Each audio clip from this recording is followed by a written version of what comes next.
guys that live every day on the edge of darkness. I mean, they're dealing with the most difficult, dangerous fringes of society. You know, when you see someone on the street in New York City that looks like a crazy person who's sort of ranting and raving, I cross the street to get away from them. And these guys cross the street to get to them, to protect us from them. And just sort of living with them as we did, you know, over a couple of months, shadowing them or going to the job. I had one officer that became a mentor for me. He had a position in real life that was my position in the film, commanding officer for precinct. And I just realized how draining that is on the soul to live in that space all the time. And, you know, for me, it was exhausting just to be a visitor in that world. And you know, when the movie finished, it took me a month to sort of wash off the dirt of this life. And I realized this is not a game for these guys. This is their real life, and there is no rap. There is no cut. This is their life every day. And it definitely increased my understanding of the complexity of the grayness. You know, the job is incredibly hard and challenging and dangerous.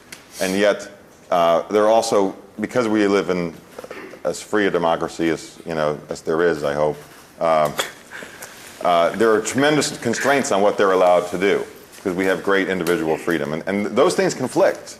It makes their job very, very hard. Of course, that's the price we demand, because we don't want to be, you know, in a totalitarian state. But those two things are very hard to resolve. Security and safety, as we're all aware now. I mean, one of the great things that make this film, I think, as Edward was speaking to, more resonant and poignant than just a cop drama. It reaches into a more cultural moment for us right now. The balance of security and safety with freedom is a very tough path. And these guys are on the front lines of that every day. And I don't mean to go on and on, but it definitely left me with a profound appreciation and respect and empathy for the difficulty of that job. Hi, this is Linda from Fairchild TV of Toronto. The movie obviously is talking about sacrifice, choice, and human heroism. Is it the statement that you would like to express to the audience? I think when people watch a film, they take their own life experience to it. So I would be hesitant to sort of apply what I think someone should walk away with from the film, because I think different people walk away with different things. I know what I was intending the movie to say, but you know, it may be a foreign language to somebody else. So. No, I mean, I agree with that a lot. Like we talked about this before, but I think it's I think this one of the strengths of the way Gavin and Joe approached the story was that they laid out characters who kind of span a spectrum of responses to the job and the world and the ethical challenges. There's people who are making very proactive choices in the negative and in the positive. There's people who are sort of in the middle. You know, there's people making all kinds of different decisions, and I think it's when you if you can leave people walking away with a lot of questions about their own responses to these issues, then I think that's more successful in some ways than a declaration of what it was about. I think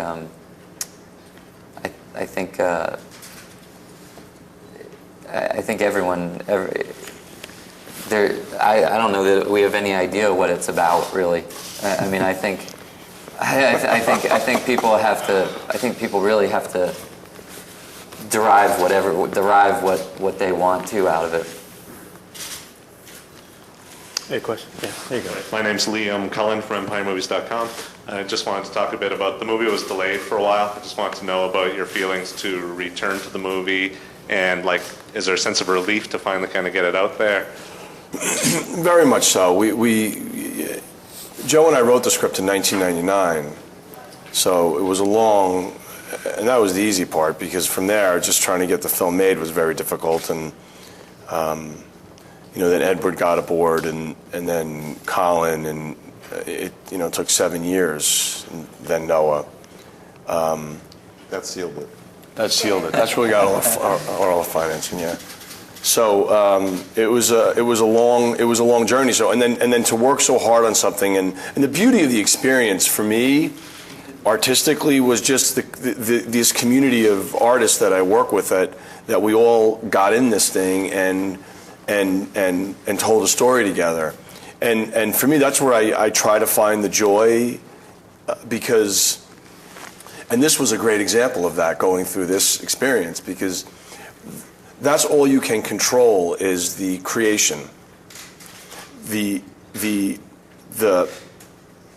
way we work, the story we tell, how we tell it. And we're all in it together.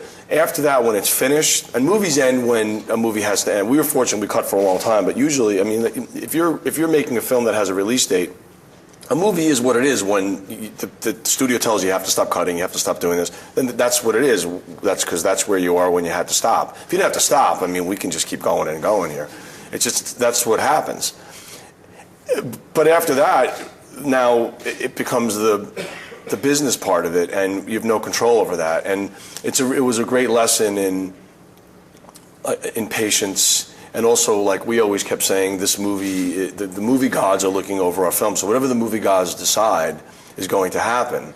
And I honestly, I held on to that all the time, because otherwise I would have gone crazy, because we just sat in purgatory for over a year. And then out in Los Angeles, within the industry, we became this problem film. This film that was terrible because the studio's not releasing it, when that, in fact, was not the case at all. It was, we got caught up in corporate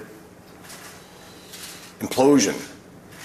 And thank God, I mean, there are angels in the world, and we kept saying the movie gods, and then we found an angel. There's the woman named Sue Kroll, who works at Warner Brothers. She saw the film, and she believed in this movie. She inherited the movie. She's the head of marketing, and she believed in it passionately. I mean, it's a moving thing, because to see when you get, it was terrifying to get inherited by such a big corporation, and you don't know what's going to happen to your what we look at as like our child, and we give birth to this thing, and all the other metaphors we know about making movies. But to have someone handle it with such tender, loving hands, truly. We've all got to know her very well, and it's all comes from a place of, Sue's an artist. She has the soul of an artist. So where we are now, whatever happens with this film is in so much of a better place than we ever would have been if we stayed at New Line, because of Sue Kroll. And that's truth. And we're really fortunate to have her on our side. I mean, finally, in the end, for all you guys, I guess I'll start with it's really, you've got to be inspired to do this, because you don't know what's going to happen with the movie ever, do you, right? Yeah. I mean, because that's got to be what carries you along, just the idea that the movie gods are out there looking out for you. If you do this thing, somehow it's going to find its way into the world, right? Yeah. It's all you have is the work. I mean, I'm such a believer in that, is just, all you have is the work, and if you don't find joy in the work, not the result, but the process, everything else is like, and especially now, the market is so saturated with films. It's all about box office, the first weekend, all these things that are just, like, none of us got in the movie business for that stuff. We fell in love with movies, watching, for myself, and these guys probably, films of the 70s, that's what I grew up on. And I fell in love with movies. I used to watch films with my dad, who was a cop, and he educated me. And he didn't know a lot about film, except that, I mean, technically, but he loved stories. He educated me about Howard Hawks and John Ford and Fleming and all these, we would watch, and all these these actors, and that was my education, introduction to film. And then I fell in love with films. I remember my dad took me to see The French Connection. What was it actually, The French Connection with the cop? That was about 7 years old. I mean, 6 years old. I had no idea what was going on. I just remember pick your nose and Poughkeepsie. I'm like, Dad, what's he talking about with the pick your nose? I'll talk to you when the movie's over. I'll walk you through it. But that was like, I mean, as a little kid, it was an R-rated film, and it was hard. And my dad, and I wanted to see it. I said, Dad, I really want to see The French Connection, and he took me to see it. And we do that all the time. He was a cop. But my dad really wasn't a cop. You know, he was a cop, but my dad used to play the guitar in the back of the squad car. You know, his partner gave me a copy of James Joyce when I was 11 years old, a portrait of an artist as a young man. He said, "You need to read this, kid." What part of the village were these guys cops at? They were partners for 11 years. These guys, two Irish guys who were not, they were the oddballs. They were the oddballs of the, in their department. Hippies with badges. Yeah, they were. Frank used to write poetry. My dad, they used to when they see their sergeant, they'd be walking down the street, they turn their hats backwards and hold hands and just skip in uniform, skip down the street. They were like, who are these? They were freaks. That's a good point to end the Pride and Glory press conference. Let's thank these guys for being here. Thank you.